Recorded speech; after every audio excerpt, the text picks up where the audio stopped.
Hello दोस्तों, नमस्कार। आज हम बहुत ही चर्चित कहानी मुंशी प्रेमचंद की, जो कहानी और उपन्यास सम्राट के नाम से जानी जाती है, उनकी एक विशेष ही चर्चित कहानी पे बात करेंगे। वो है ईदगाह, जो कि मुंशी प्रेमचंद जी ने ईदगाह त्योहार को केंद्र में रखते हुए इस कहानी में यथार्थवाद को पिरोया है और एक बालक के माध्यम से परिपक्वता को दर्शाया है।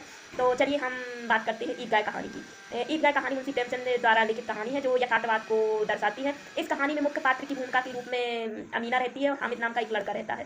तो चूंकि हामिद के माता पिता बचपन में स्वर्ग के लिए सिधार गए होते हैं और वो अपनी अमीना दादी के साथ रहता है और अमीना भी बड़ी अभावों से जीती है।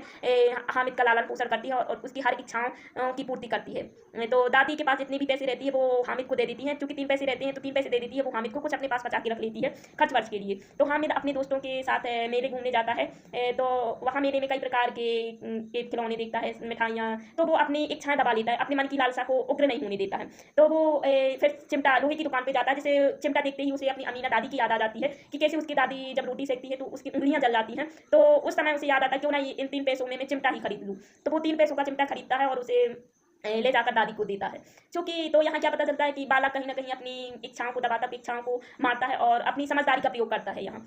तो मतलब अभावों में, जैसे ही व्यक्ति अभावों में जीता है ना, तो उसे सिर्फ समझदारी ही दिखती है। इतनी परिस्थितियां उसने झेली और इतनी ही कम उम्र में वो बालक हामिद इतना समझदार हो गया है कि वो हर जगह अपने बालपन को भी मारता हुआ चला जाता है और अपनी समझदारी दिखाता है। तो इस कहानी से हमें यही सीख मिली है कि डिपेंड नहीं करता है कि आपका उम्र का वास्ता हो तभी आप समझदार बने। समझदार तो उम्र से पहले ही व्यक्ति हो जाता है। कई बार ऐसी परिस्थितियां आ जाती हैं जो कि उसे समझदार बना देती हैं। तो इस कहानी से हमें यही सीख मिली है। तो जो साहित्य है, साहित्य केवल ये नहीं है कि उससे तुम केवल डिग्री प्राप्त करो और जॉब ही पाओ। साहित्य जो सब्जेक्ट है वो जीवन में उतारने का है, उससे कुछ सीखने का है। क्योंकि साहित्य का उद्देश्य ही होता है कि जिसमें सभी लोगों का विकास हो, सभी लोगों का हित हो, वही साहित्य है। और साहित्य उद्देश्य परक होता है। तो इस कहानी में बहुत बड़ा उद्देश्य छिपा है। तो इस कहानी को पढ़ के हम लोगों ने आज समझदारी को सीखा है कि समझदार कैसे बनते हैं। और ऐसे ही हम रोज एक कहानी के माध्यम से आपको बताएंगे कि इस कहानी से आपको क्या शिक्षा मिलती है और इस कहानी को क्यों पढ़ना चाहिए और आपको साहित्य में इंटरेस्ट क्यों रखना चाहिए। जरूरी नहीं है कि आपका साहित्य विषय ही हो तब आप पढ़े। आप बिना साहित्य वाली स्टूडेंट हो, कोई और भी विषय है, तो आप इतनी सारी कहानियां होती हैं तो वो जरूर पढ़िए। और मुंशी प्रेमचंद की तो पढ़िए ही पढ़िए। धन्यवाद दोस्तों।